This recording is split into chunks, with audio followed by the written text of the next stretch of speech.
quick introduction. Good morning.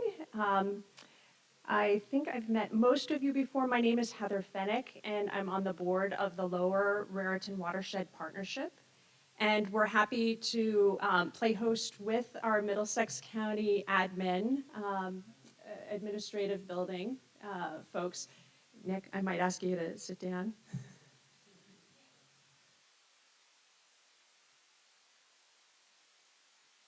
Okay, that's okay. So we're pleased to be here as guests of Middlesex County Administration and Office of Planning here, and along with other guests, Raritan Riverkeeper, Raritan Headwaters, folks from the community, to talk about what it might look like process-wise to move through the steps to secure what's called Partnership Wild and Scenic Rivers status for the Raritan River, which, as I think we all know, has long been not as loved as much as it should be, particularly in the lower main stem. So bringing it with up to national attention through federal designation in this regard would really be meaningful.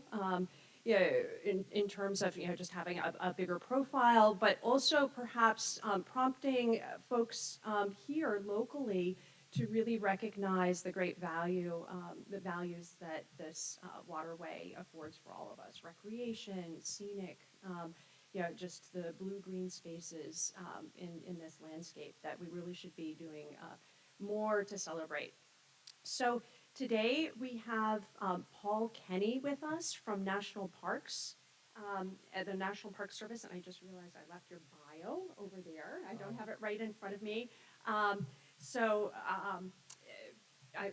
going to have to ask you to provide your own background, but it's a fascinating background which includes military service as well.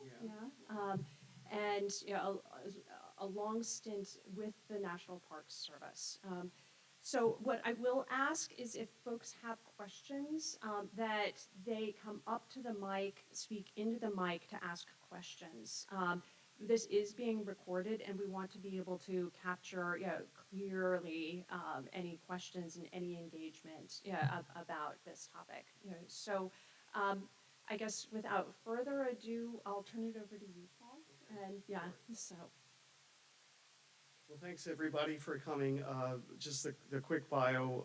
I'm a native of Philadelphia, three-time graduate of Temple University, was a Navy veteran, and also a registered nurse in Pennsylvania. So I have a pretty diverse background, but been working in river conservation for more than 20 years, mostly in the southern part of the state, the Great Egg Harbor River and the Morris, and then from about 2007 on, primarily in the Musconetcong watershed to the due west. So that river was my introduction to the north part of New Jersey. So I guess we'll roll through. We're going to start off with a short trailer, a little film about Wild and Scenic Rivers managed the Partnership Way, which is our program.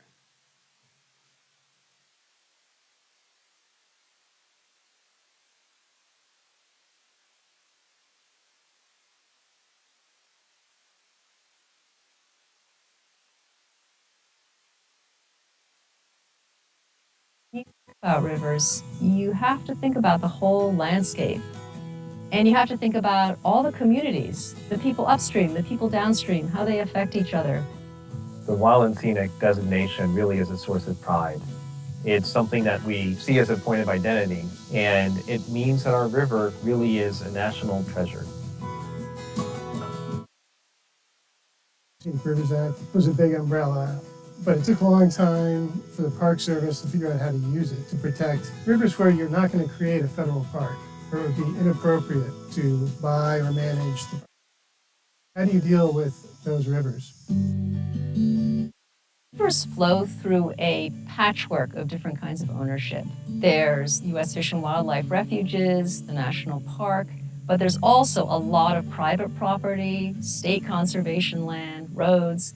all kinds of things that make it actually pretty complicated to manage a river. Rivers cross boundaries. They're often used as a dividing line between boundaries. It can result in a fragmented way to look after a river and care for it. And what the Wild and Scenic Act does through creating the River Management Council, it creates a more holistic view of the river overall. There are tens of thousands of people using this river for recreation and all the auxiliary businesses that are supported by anglers and paddlers. All of these different interests really needed a mechanism for working together. The Wild and Scenic designation seemed to be a really good way to do that. I think we're seeing the return of rivers. Even our mill towns now are turning back towards the rivers and making them a centerpiece, making them an asset instead of a liability, because we need the water, we need the wildlife, we need the peace and quiet for our minds and our souls and our children. It's relaxing. That water it's just relaxing to hear it go through there like that. Everybody wants clean water. They want to preserve the recreational opportunities. They want to preserve the wildlife. They want to preserve the historic character. They can't do these things alone. It's going to need to be a collaborative effort with state, federal agencies, nonprofits. A lot of the draw of Partnership Rivers is that we bring these parties together to preserve that resource and make the most of it for future generations.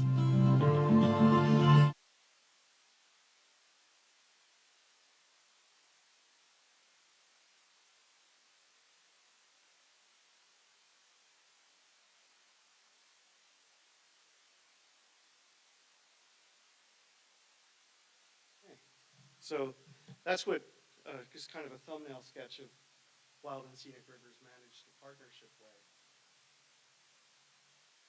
So America's National Wild and Scenic Rivers, I'll give you the overview of the entire system in the United States. So there are 216 rivers, maybe 218 by now. Most of them are found on federal lands, mostly in national forests, some on Bureau of Land Management land. And interestingly enough, Oregon contains 1/4 of all wild and scenic rivers in the United States. The Forest Service manages, again, wild and scenic rivers, that's the most, and the Park Service itself manages just 66. And of the 66, 19 of them are partnership wild and scenic rivers. So, National Wild and Scenic Rivers Act, you have to keep in mind it preceded the Clean Water Act by 2 years. In fact, we see some DNA for the Wild and Scenic Rivers Act in the Clean Water Act. But here, there are 3 conditions that a National Wild and Scenic River designation is designed to protect. Free-flowing condition, so no dams, or when a river is designated, you can't build a dam on it. Second, water quality, of course, that's not defined in the Act, so we're not looking for a value. We're not even looking for Category 1 status. Remember, it preceded the Clean Water Act. And outstandingly remarkable values, or ORVs. Now, they're really important. A National Wild and Scenic River has to have at least one ORV. I'll get into that in just a second. And here you have a couple of pictures. You have the CU Morris River Osprey Program. That's both the Great Egg and the Morris River count up their ospreys every year, report it to the state, the Regional Endangered Species Program, and it's been a success for doing it now for 30 years.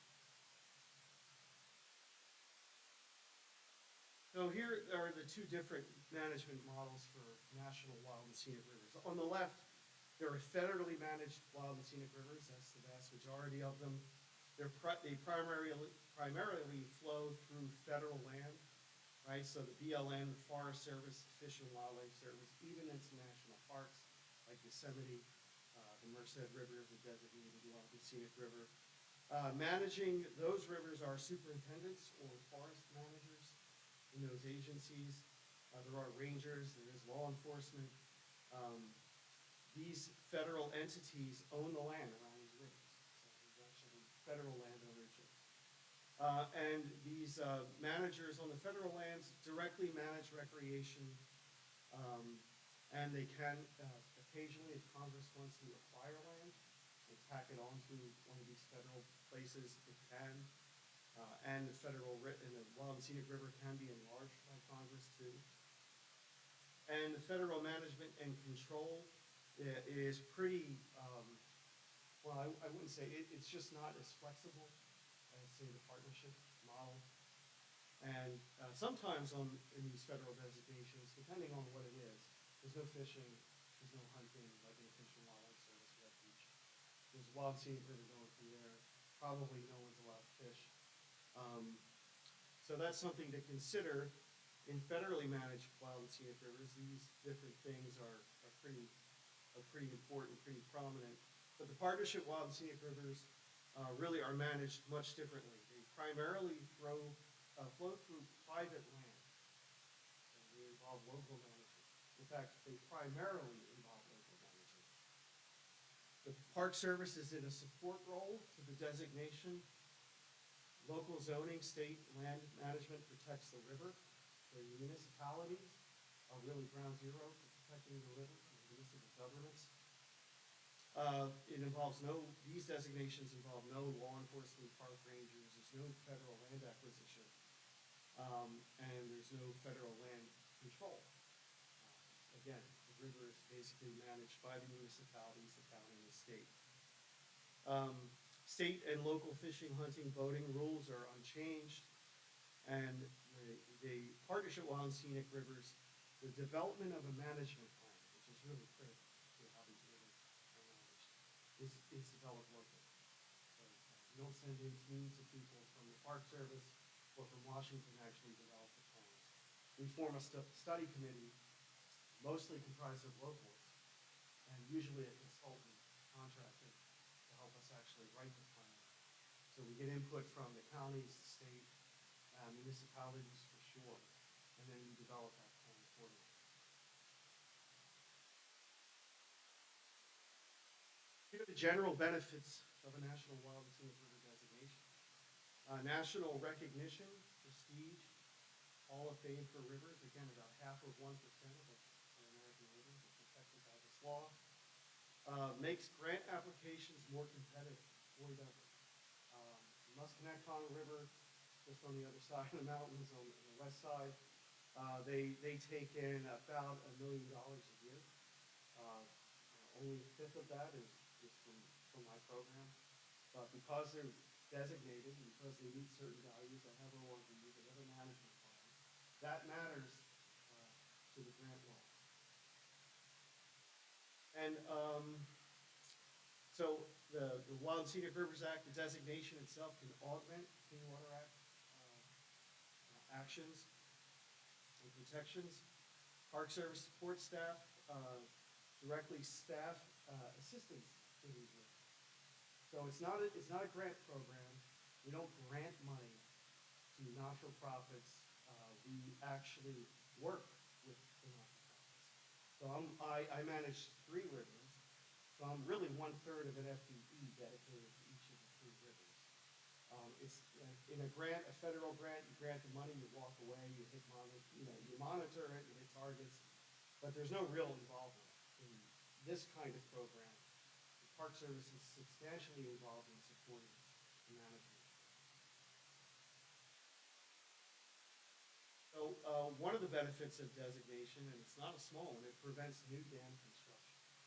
So anywhere there's a designation, you cannot build a dam on that stretch. And in-stream construction, there is a provision in the National Wild and Scenic Rivers Act where the Park Service has to review construction projects in the river. So bridges, culverts, docks, anything that involves the bed and bank of the river that is connected any way to a federal permit or a federal grant, Park Service has to review it. And we also have prescriptive authority. So when the Corps is permitting it, we have a lot of say about how that permit So that's kind of the regulatory end in a nutshell. What's really fun is a locally appointed river council. So these municipalities in New Jersey, these are run by municipalities, very different from other states, but that's how it's managed here. And representatives from the municipalities make up the council. So they report directly to the mayor, council commissions, full committees rather. And river councils are especially good at protecting riverside property. People get really nervous when the federal government comes in and get a federal designation. But here, it's actually reversed. The federal government is applying on people who live along the river to help protect it. So in river council meetings, if there's an issue in one township with, kids partying on the river or off-highway vehicles ripping through, we actually will meet with the township committee, we'll meet with the chief of police, and we'll kind of figure out how the best way to address that issue. That's pretty common.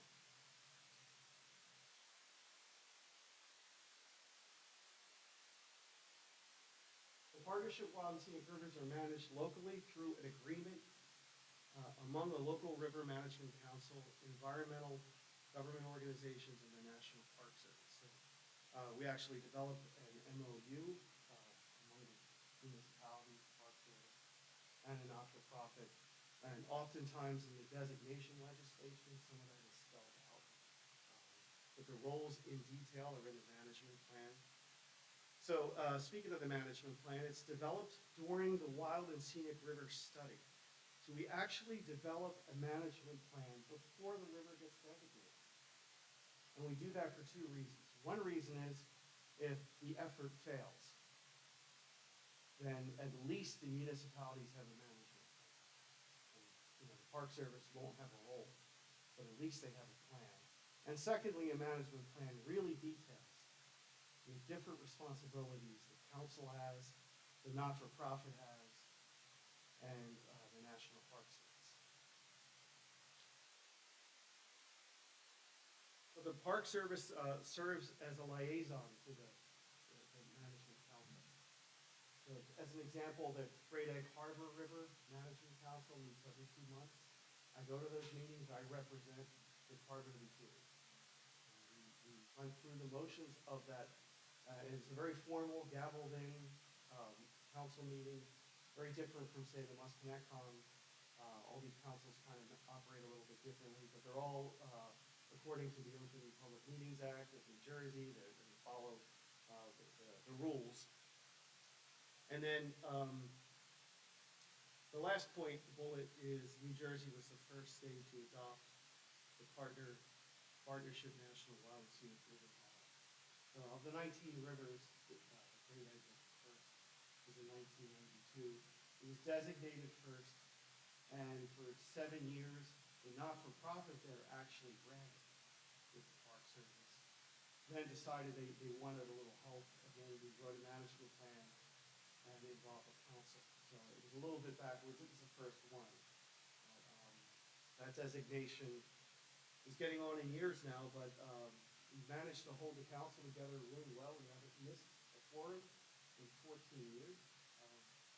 And you have some of the municipal members who actually were there originally. It's actually hard to get into this council. People try to get in, and people just don't really leave. That's a good thing, a lot of experience. Here's a list of all the Partnership Wild and Scenic Rivers. Most of these are in New England, but here it's listed according to date. Great Egg Harbor, New Jersey, 1992. Morris River, New Jersey, 1993, the next year. That's the next big watershed over. It empties into the Delaware Bay. And then we have Westfield, West Branch, Farmington, Lamprey, New Hampshire. That's an interesting designation. And then on down the line.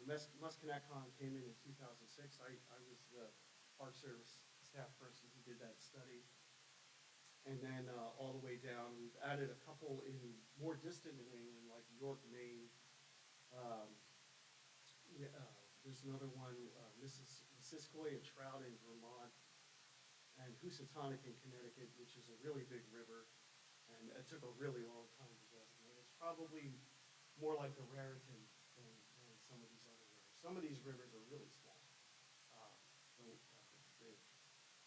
the west branch of the Farmington is only 14 miles. And 7 of it is a state park.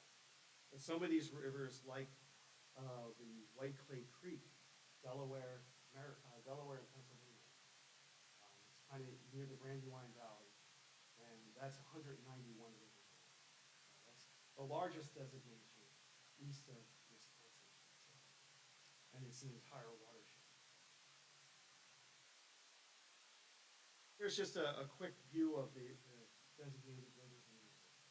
So up top, you see the upper Delaware and the Delaware Water Gap. They're actually national park units managed with a superintendent with law enforcement presence. They own land. But down the ones highlighted in yellow are Partnership Wild and Scenic Rivers. The Musconetcong at 28.5 miles, the Lower Delaware at 67.3, White Clay Creek, again, 191 miles, Great Egg Harbor, 129 miles, and the Morris at 35.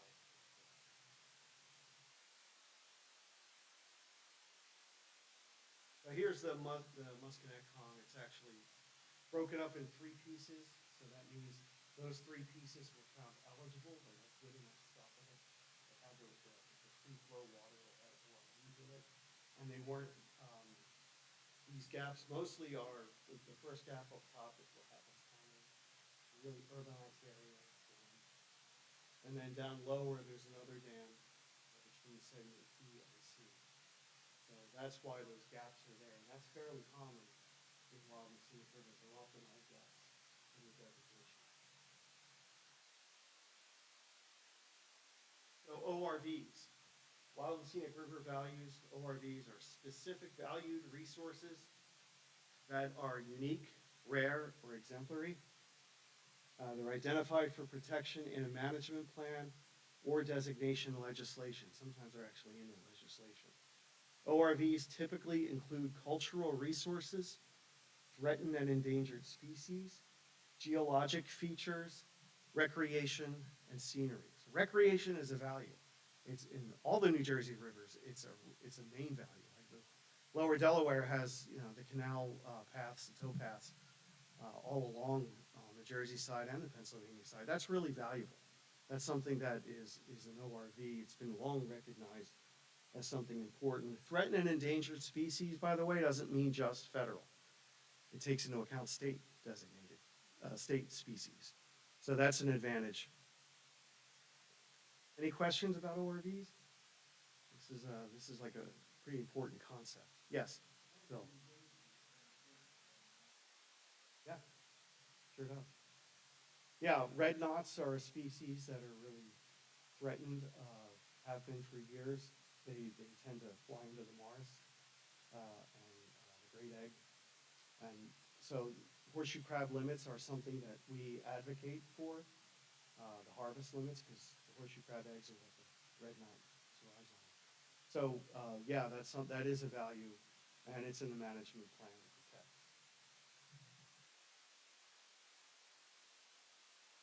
So ORVs for the Musconetcong, these are really specific to the river. Recreation, fishing, paddling, birding, hiking, photography. Good elevations along that river, so you can really get a good view of the river. It has a state and national water trail recognition. And so that recreation trail designation, the national one, is actually administered by the Park Service. Doesn't really bring in any money, but boy, it looks good for France. And that's what they use. And it's really well mapped. It's really well charted. We just finished another map that is a National Park Service official unigrid brochure. So it looks the same as Yosemite and Yellowstone, but it's for the Musconetcong. And it shows every mile of that river designation, there is public access. There's a lot of recreation. It's also the most heavily fished river per mile in the state. So we have scenery. I mentioned the ridge tops. And then cultural resources, there's a lot of them. 10 National Historic Register listings, including New Hampton, Asbury, Regalsville Historic Districts. We don't have any NHL listings, no National Historic Landmarks, unfortunately. And then there's threatened and endangered species like brook floater, barred owl, wood turtle, fleshy hawthorn, and then agricultural ORVs. We want to protect agricultural land. That's like important enough to the study committee that they actually formed a committee, a standing committee to that effect to help do that. So agriculture is pretty important in this watershed and in this along this river. So the river management plan, that's the front cover of the Musconetcong River Management Plan. It was updated in 2011. Again, it's directly developed by local volunteers. Management alternatives, like in any NEPA document they develop along. So the study committee has 3 or 4 different kinds of management plan alternatives. They'll pick the one they want, and that's how it's managed. So it's really locally driven. The Park Service just presents them different alternatives, and then they pick the alternative. Again, cooperation with local and state governments. Nothing moves forward unless we have cooperation. Folks don't want it. It only takes a couple of telephone calls, and suddenly a study could be delayed or have to be worked through, and it can take a long time to get a designation. So we need cooperation. The last part is the Park Service Section 7 responsibility. I touched on that earlier. We do have a regulatory role for in-stream work in the river. We also have a provision that sometimes we use to limit cell tower scenic impacts. We've used a section of the act pretty effectively for that reason.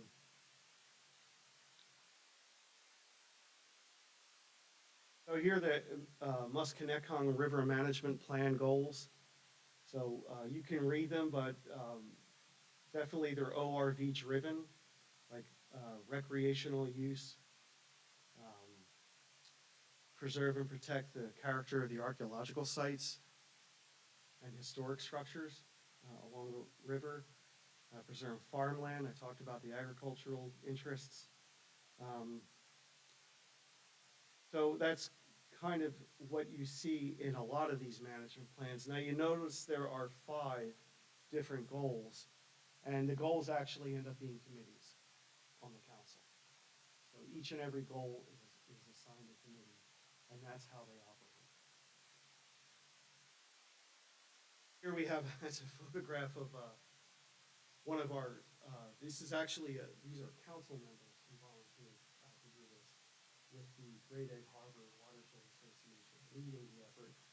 The entire estuary of the Great Egg Harbor, which is really large, has been mapped with debris. We mapped out all the debris sites in that estuary because we've gotten a lot of rain in the last 10 years. A lot of stuff, docks, boats, you name it, been flushed out of the tributaries right into this estuary. So we've gone on a campaign to remove it because nobody else is removing it. It's just going to stay there. And it's a navigation hazard as well. So the Great Egg Harbor Wild and Scenic River was the first estuary to be designated in the National Wild and Scenic River System in the United States. So the estuary is a big deal for the folks down there. This is the most important slide of this presentation, right here. Pretty simple too.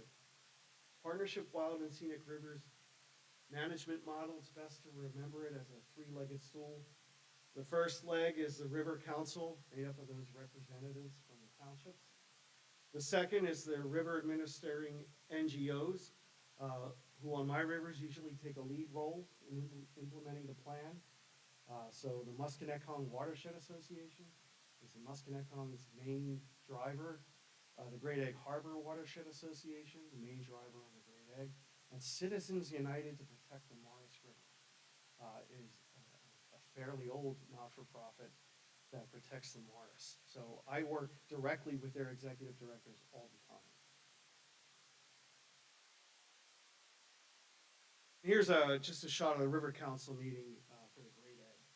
We're on break in this shot, but it's usually a dozen municipalities. They almost always show. We get a fair amount of guests from the outside as well. So we have bi-monthly scheduled meetings. The meetings themselves stimulate cooperation and coordination among their representatives and their mayors and their township committees. It's a good forum for discussion. It coordinates implementation of the river management plan, and that's usually between the not-for-profit and the council. The council sometimes behaves like a board of directors, asking for certain things, and the NGO is usually the muscle to get it done, and the Park Service helps out that NGO. So that's kind of how it works. And then I mentioned earlier that the 5 goals of the river resulted in committees for each of those goals. That's what that is. It's all pretty logical. And here's what the Musconetcong Watershed Association, what their accomplishments were in 2022. They actually enlarged their River Watcher program. They expanded it. A junior ranger angler program, that was really a lot of fun. New Zealand mud snail plan and implementation. I don't know if you know what that is, but that's an invasive, very tiny invasive snail that comes from New Zealand. It's just the first river found in New Jersey that has it. Usually follows wherever fishing is popular, trout fishing. So we do have a restoration committee and a New Zealand plan and implementation committee. We manage a volunteer program, probably about 7,000 hours a year, somewhere in there, 7,000, 8,000 hours. We have real-time water quality monitoring. We actually have dissolved oxygen, conductivity, and flow monitored more than just at the USGS station. It's monitored up through the river. And so that's like an important thing. We just put that in 22. Then we have program walks and talks, a school classroom program, dam removal planning. We've removed 5 dams on the Musconetcong River. Now, the Park Service funded the Musconetcong Watershed Association with $210,000 in 2022. Hopefully, we'll be able to keep that level. But MWA got $680,000 in grants, partly because of the designation, partly because of references to the management plan when we applied for grants. And trail building and management, that's a popular thing on the Musconetcong. Trail recreation right along the river, all through the valley, really. And here we have myself in uniform with the tribe Lenni Lenape out of Canada. He came down to the far right, the guy with the funky shirt, that's Chief Patrick of the Lenape tribe in Ottawa. And they came down to dedicate a trail site marker. Hackettstown was an Indian village prior to European colonization. So the Watershed Association's role, I manage, again, day-to-day stuff with them, and they're the primary partner. We actually manage through a cooperative agreement, and those cooperative agreements have work plans each year. So those bullets I had of the accomplishments, they were all part of the work plan that we developed jointly. And the council got to take a look at that plan and give us their opinion of it. They're the ones who organize and administer regularly scheduled river council meetings. So that's one of the jobs of MWA. They provide river restoration, interpretation, recreation, research, and education services directly to the public. They maintain direct connection to the Park Service, me, in between river council meetings. And they receive direct funding from the Park Service. What's nice about the Park Service funding for the NGOs is that most funding is tied to grants. So they're looking for products related to the grants, understandably. But the money we provide helps pay staff. So we're not looking for grants. We're not looking for those. If the money is leveraged into accomplishments on the river, like the removal of a dam, that's great. And we're happy to be a part of that, paying staff to make that happen. Even utilities, everything from electric bills to, we'll pay for to give that nice stability to the not-for-profit as they work to implement that management plan. So what does the Park Service do in all this? Well, we prevent river construction within the bed and banks from having an adverse impact to the river. That's our primary function. So that's under Section 7 of the National Wild and Scenic Rivers Act, something we take really seriously. I've done a couple hundred permits in this state with the Army Corps, New Jersey DEP, and it's the first thing I do. That's everything after that is kind of like gravy, but that's the really serious end of the work for the Park Service. And again, we serve as a federal liaison to the River Council. Technically, because we avoid the Federal Advisory Committee Act, we're in a role where we advise the council. We don't necessarily take advice from the council. We take what they know, which is a lot, as information that's really useful in river management. But we limit their involvement in our reviews of permits, for example. That's a Park Service responsibility. That would be spelled out in our management plan. And then,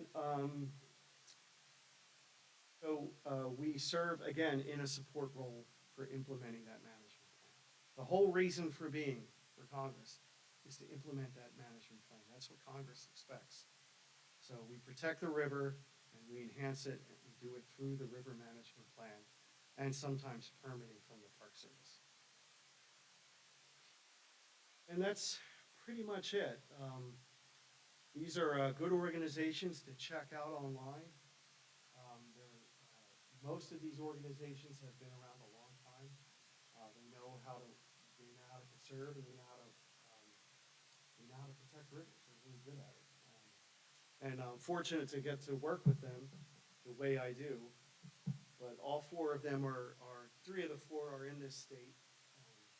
And the White Creek, a really big one, is down in Delaware, Pennsylvania. So that's kind of a 20-slide presentation on Wild and Scenic Rivers. I don't know if anybody has questions. I'm sure you do, but why don't we open up the floor to Heather? Is that fine?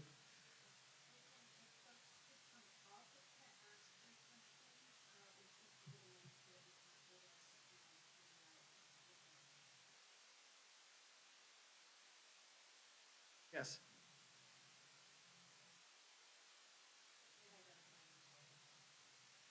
Okay. Well, first, thank you for coming. Appreciate you being here. I'm John Meyer. I'm from a group called Think Verse. It's an arts organization here in New Brunswick, New Jersey, even we operate elsewhere. We're very interested in this topic.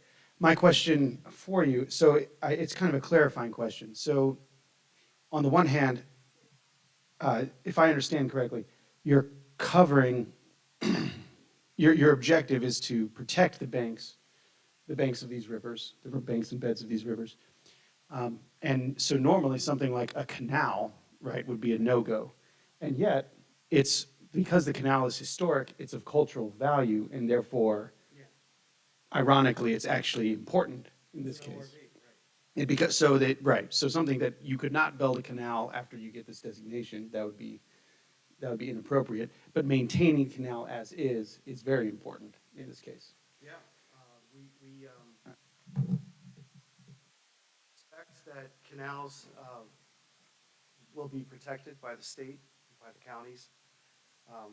And when there are maintenance projects, we might have some comments about the work. But the act itself has no impact on those canals, except something to protect. Any other questions?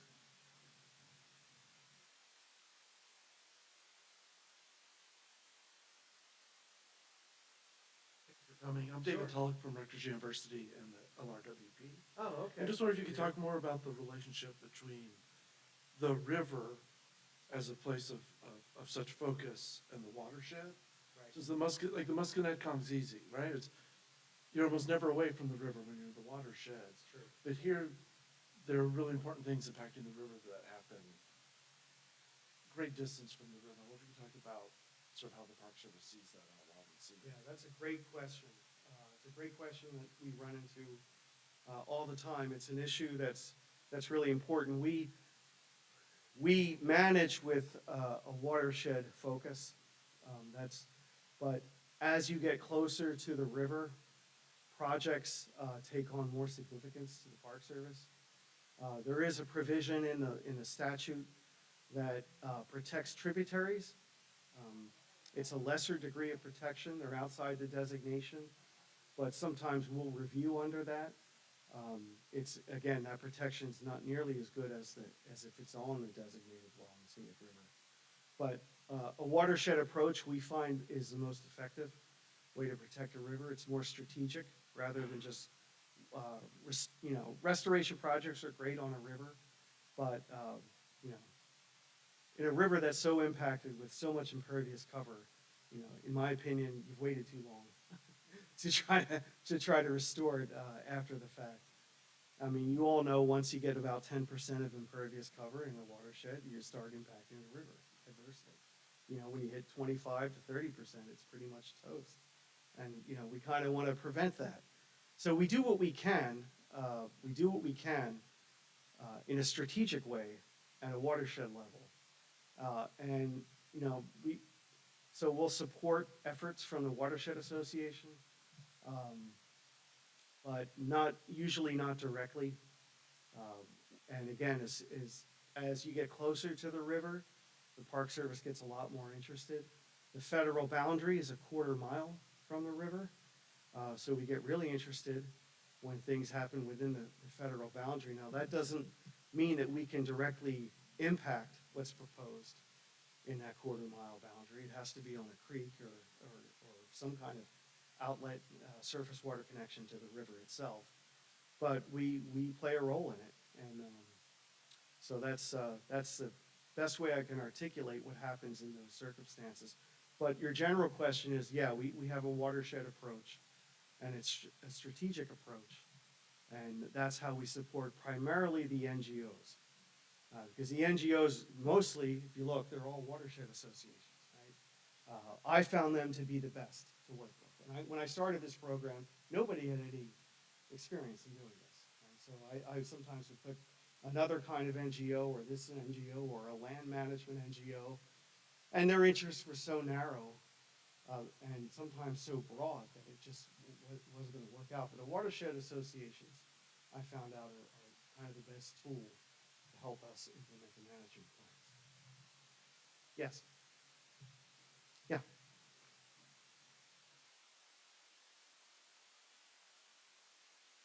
Larry Schrager, resident in Hunt Park. Thank you, Paul. Sure. So from a practical standpoint, what would you consider to be the most meaningful and significant protections that the Raritan River could receive from a designation as a Yeah. WSA? When it comes to protections, that section 7 of the statute is most protected. Okay, that's where the Park Service can actually say no to a project. Or we can require modifications to a project. So a bridge building or culverts or docks and any kind of in-water construction, we have a say in it, and it's prescriptive. We can do And that. you think it would be more helpful and protective than what we currently receive from DEP and Army Corps? In my experience, I think having a set of eyes with only one mission to protect the river has been helpful, to protect the river. So the Army Corps folks and the state of New Jersey, first of all, I have a lot of good things to say about both, at least when it comes to river construction and the ways I deal with them. So this is not a state where it's historically been a problem working with the DEP. And New Jersey is very different, right? You all know that New Jersey has assumed authority under the Clean Water Act. So I deal with New Jersey a lot more than my colleagues in New England, who deal mostly just with the Corps of Engineers. So I deal with both. So it's really an advantage to have one entity there with eyes on the river to protect the river. And a technical question, is there any, obviously watershed scale is how you ideally like to protect a river. What is the smallest reach of a river that, for which designation would make sense? And beyond, and smaller than would not make sense? Yeah, that's a good question. Of course, it's river dependent. We have rivers that are designated at maybe 50 miles or 45 miles, even though they're 85 miles long, including their tributaries. So only portions of that river are going to be designated, and the gaps between those designated portions are also protected under the Act. They just get a lesser degree of protection. And so, oh yeah, absolutely. I do all the time. Even if it's just on a tributary, a mile or two away, I get to apply that standard, the lesser standard, but I'll apply it. So I make sure that the Corps and the state know that it's in our neighborhood and we're serious about it. And one thing I don't do and my colleagues do is they include their river councils in some of their reviews. I don't do that. First of all, I have too many reviews to do that. And secondly, I think in my mind there's a question of how appropriate that is, because it's not really part of a public process. And so, like when the Army Corps of Engineers has a project, they announce it publicly. You can write in comments. I think that's fine, but I don't think a river council with a limited number of people who are assigned without a public process is the right way to go. Yes.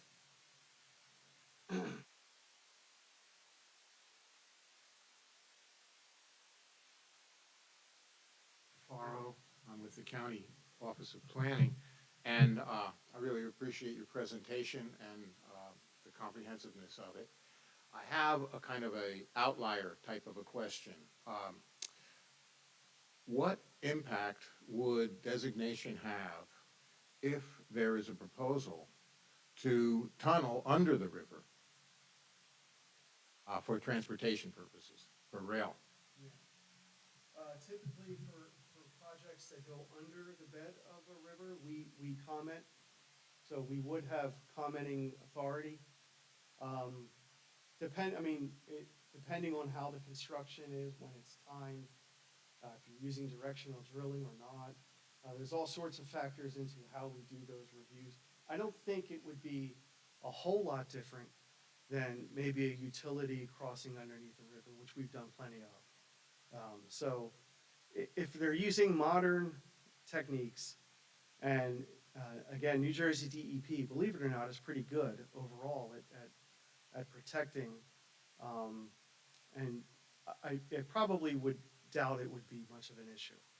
Now, where the tunnel starts, what kind of wetlands it goes in, where it comes out, those things, complicate the review, but they don't really complicate it for us too much.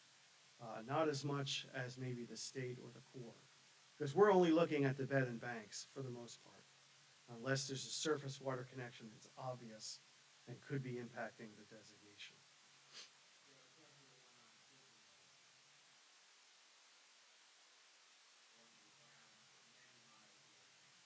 Yeah.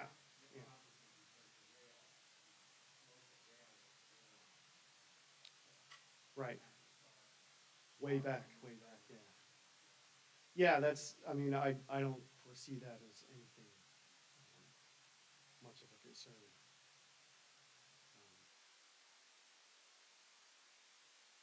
Yes, Bill.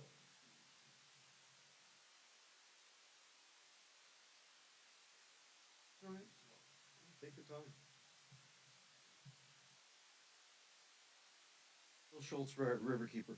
You mentioned dams on a river. What about a pre-existing dam?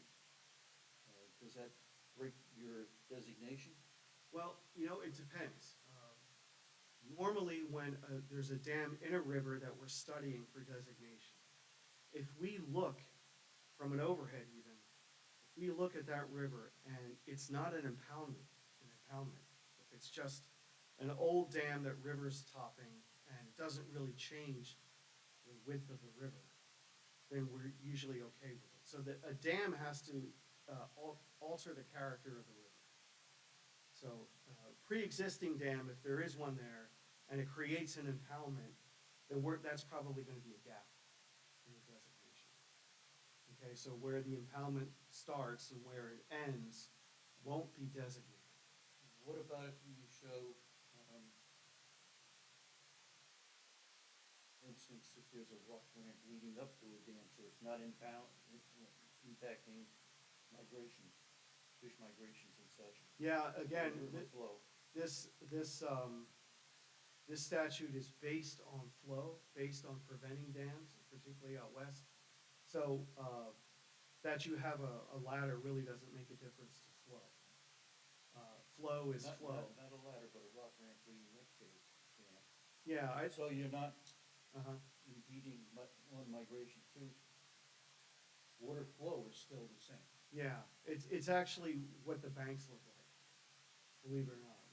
When these rivers are studied, we look at what size, if there is an impoundment, how big is the impoundment, whether or not the flow at that point, either around it or over it, doesn't matter as much as how the banks look. Is the character of the river the same as 3 miles upstream, or 10 miles upstream? So, for example, the Musconetcong I showed had a couple gaps in there. Those gaps were dams. Now, a couple dams have come out, but those dams that came out were small enough that they didn't impact the designation. So the designation went right over them. Well, we're taking out several dams in Yeah. our river system, in the watershed. And we have, in one particular dam, I'm thinking we're worried about salt migrating. Yeah. The salt water migrating up because it's a drinking water source above Is the it dam. tidal? Up to the dam, Yeah. near the dam, Yeah. not quite up to the dam. But the dam has to stay there, to guarantee salt water doesn't migrate above. Yeah, especially during the drought. Yeah. Another question is, we've got several projects that are underway or proposed along the river. What's the time frame if this moves forward, the river designation? What sort of time frame and what effect would you have on proposed or pre-approved projects along the river?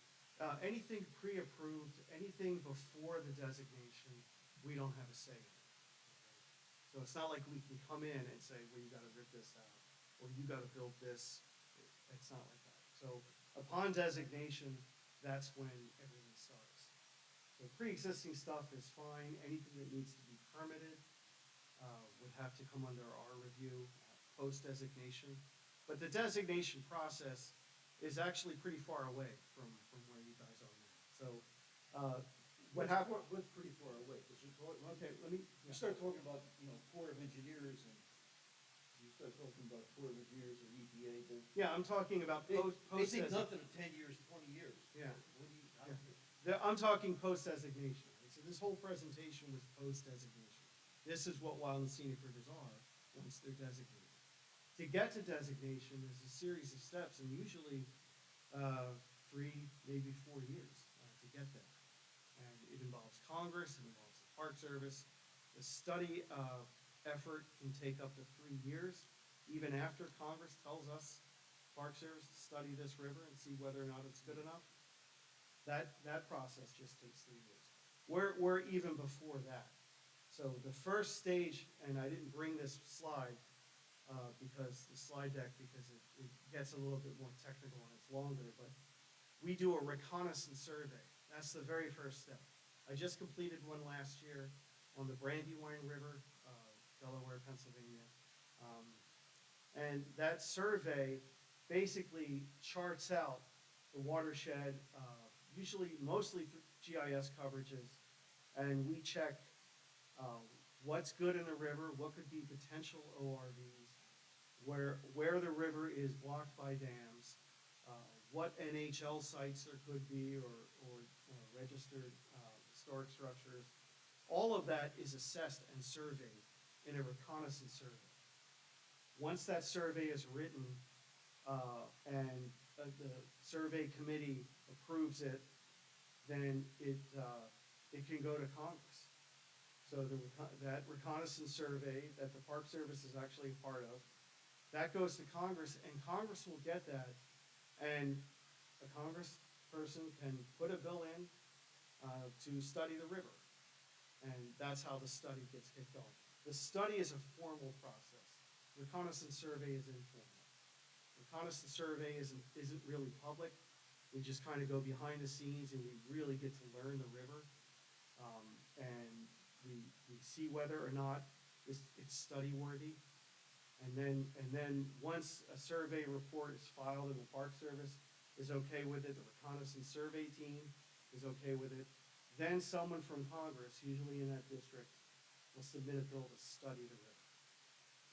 And when that river is studied, it also gets protection under the law as if it's designated. So for that 3-year period when it's being studied, it's protected. So proposals along the river, Projects? projects along the river. Right. You would have influence on projects that are already received approval, sort of approvals from regulatory authorities, not just proposals. In other words, Yeah. if somebody comes up with an idea, well, I proposed this before you got your designation, so therefore I don't have to adhere to it. Is that a possibility, or does it, a project have to have some sort of formal approval? Yeah, it would have to be approved. Okay. Before. Not somebody talking about it. Right. It would have to be a permit approved by the state or the Corps. Okay. Lastly, would Heather be able to forward your presentation to us? Yeah. Yeah. Some good links on it. Thank you. Sure. Question here, you talked a lot about sort of the conservation and preservation interests, being represented in its designation. To what extent could designation really forward restoration goals? So I saw for Musconetcong that there were some restoration activities. But could that extend perhaps incorporation in the management plan to impervious cover reduction goals? Yeah. And how have you seen that type of detail in management plans? I have, not in management plans per se, not that kind of detail, although impervious cover is addressed in management plans. For example, the Great Egg Harbor Watershed Association worked with Chris Abrupta from Rutgers in developing an impervious cover reduction action plan for 2 townships in the most critical part of the Great Egg Harbor watershed. So that reduction action plan was written, and it's in place right now. Neither municipality has the money to actually enact it, although some public areas of the township, like the police station, they've gone to impervious cover in the parking lots. It's a beginning, but so that does happen. You have to understand that both Morris and the Great Egg are tidal rivers, and they're pretty rough. It's pretty bad in lots of areas, and it's very hard to have restoration efforts succeed there, at least that are biostabilized restoration projects, like trying to preserve bank, and it's just very difficult. It's a very challenging environment to do that. Not so much on the Musconetcong. That's a nice freshwater stream. It does get flashy, but it's not nearly as difficult in restoration management as the other 2 rivers. So it's like Irene and Sandy. I mean, they really those snowstorms tore up a lot of really good biosensitive restoration efforts. And, just, I don't think when those efforts were underway in the planning, we ever thought that those kinds of storms But we also have, we're building oyster beds in the estuary, and we're trying to protect um, from erosion the best we can.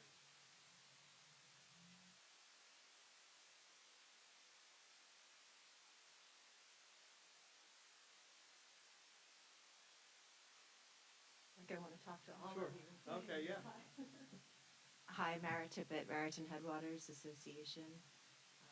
So we actually initiated a conversation with the National Park Service several months ago around wild and scenic designation, because specifically the Black River and the Raritan Headwaters has been on the National Rivers inventory since the early 80s.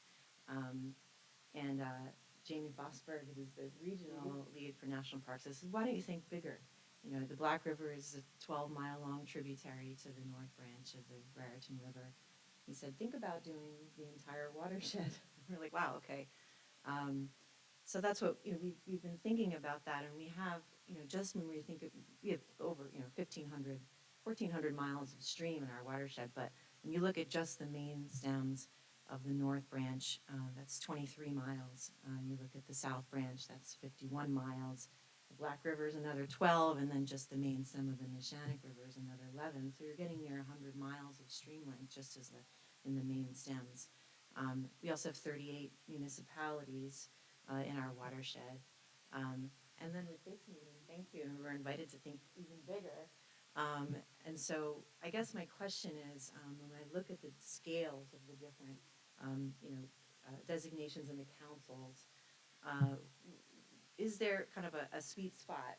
Is there a point where it becomes, we want to separate them, pull them together?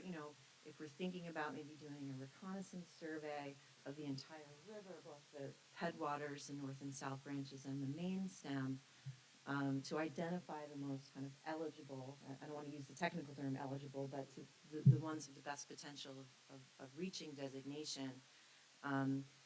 What are the opportunities and challenges of expanding, getting, and considering the entire river system versus, watersheds, the headwaters versus the main stem?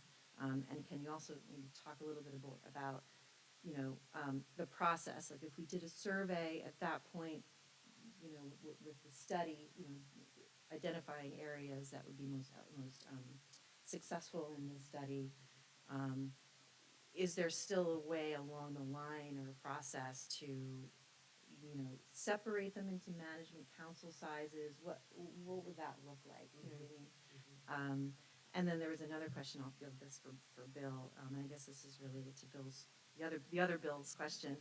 I do know Musconetcong had stretches designated, and they add them on, and you can add additional segments in the future with future kind of campaigns for additional segments being added. And I think that the question was, if a dam comes out and that makes maybe a segment more eligible than it was, that would be the process, right? So it then becomes studied further and then decided if that was added on to the original. Okay. So I'm sorry if it was multiple layers of questions that's there, all right. but thank you. So, good. Thank you. Thank you, Mara.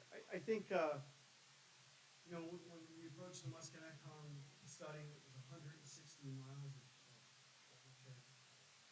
That's the size of the watershed, and lots of tributaries. It's a very thin, kind of pencil-like watershed. It's 6 miles widest at its widest point.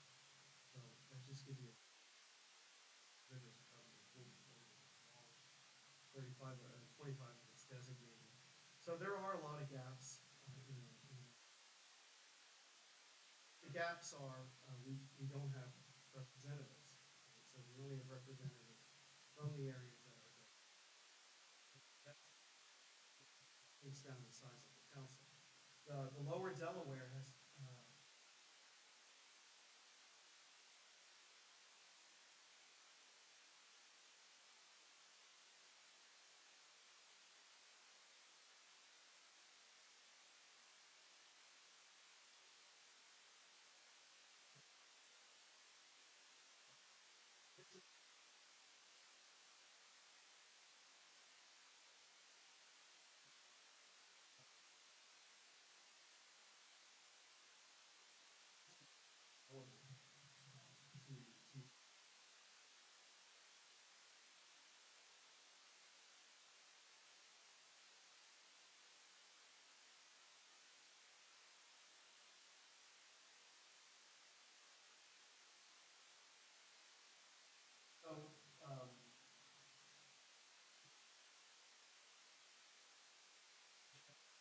do.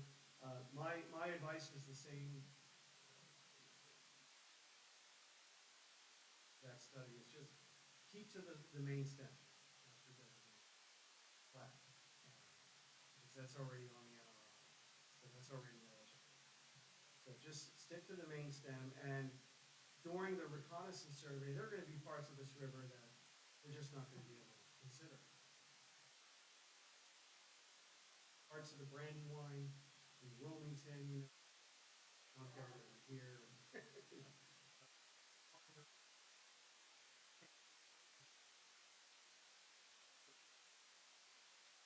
But there are a lot of areas that are more suburban, with an occasional mill property that's either eligible for the National Register or county recognized. Those areas are different. We can consider them. Um, so that does that answer your question? Yeah.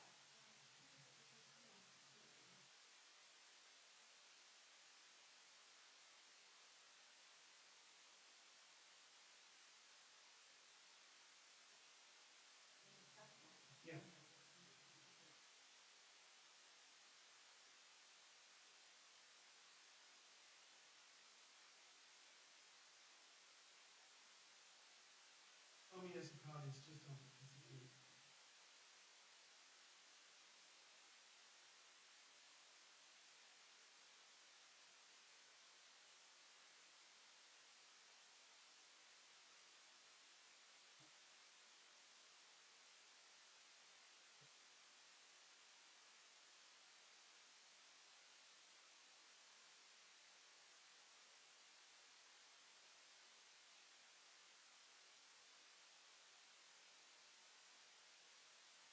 So I wouldn't be so worried about the council.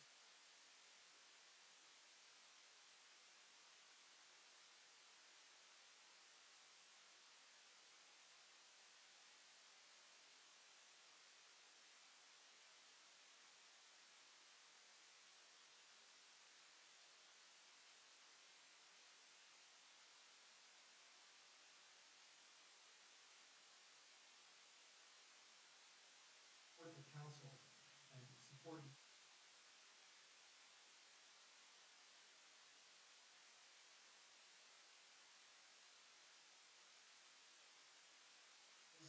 Advertise and deliver this bi-monthly meetings a year.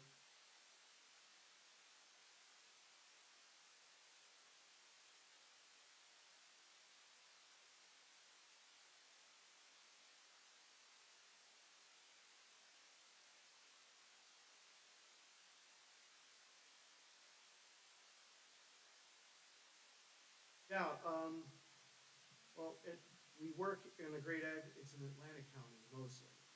And Atlantic County's been really supportive of us. Cumberland County on the Morris River has been somewhat supportive. They've grown more supportive over time. They weren't terribly supportive in the beginning of the designation. In fact, on the Morris River, there is no council. It's just an NGO and the Park Service. In fact, during the study committee of the Morris River chose not to have a council. They thought it was duplicative, and they wanted to just work with the Park Service. And now back then it was Cumberland County and the Park Service for the two parties.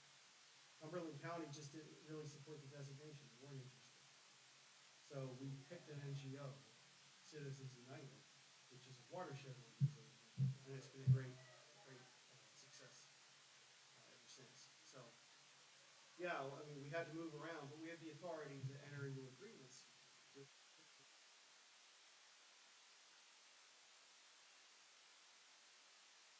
profits. We have those authorities.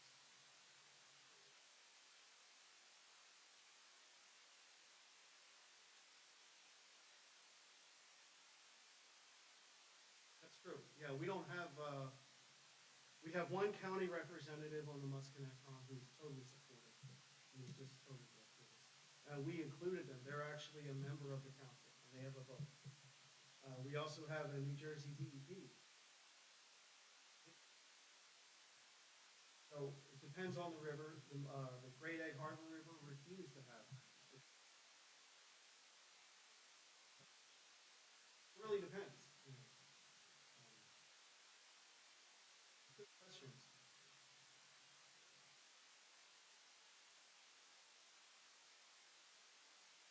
Just one last thing.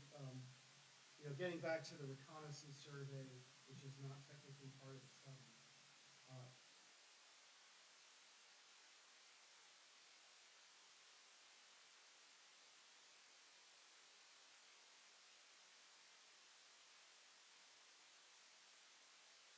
Lines for reconnaissance surveys from the record of the Park Service, which you can read that on Heather Spencer.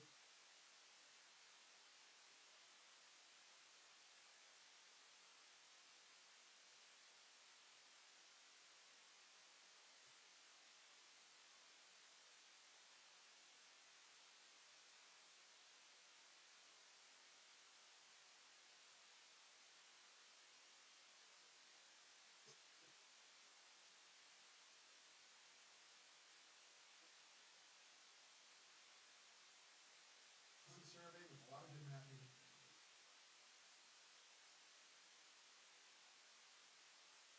And Paul, let me just sort of heard what you had told me on the phone the other day regarding partnership opportunities in developing that reconnaissance study.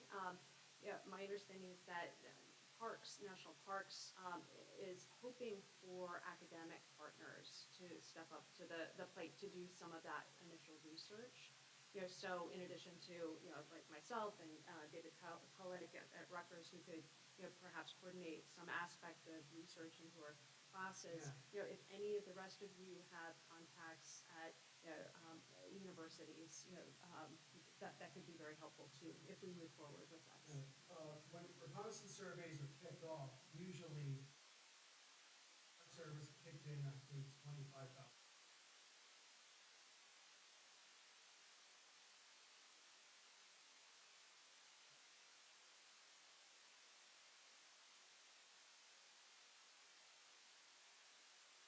Survey report and survey effort.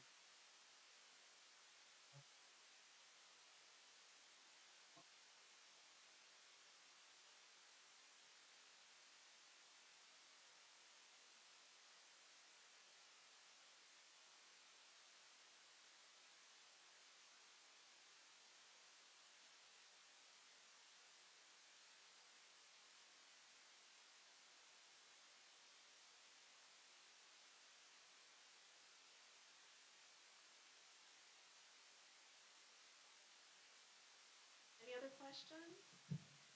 No? So, well, huge thanks, Paul, and to you all, for coming out. And I think that this absolutely warrants continued conversation, and we would welcome you to perhaps, join us, after we've exchanged emails and more to,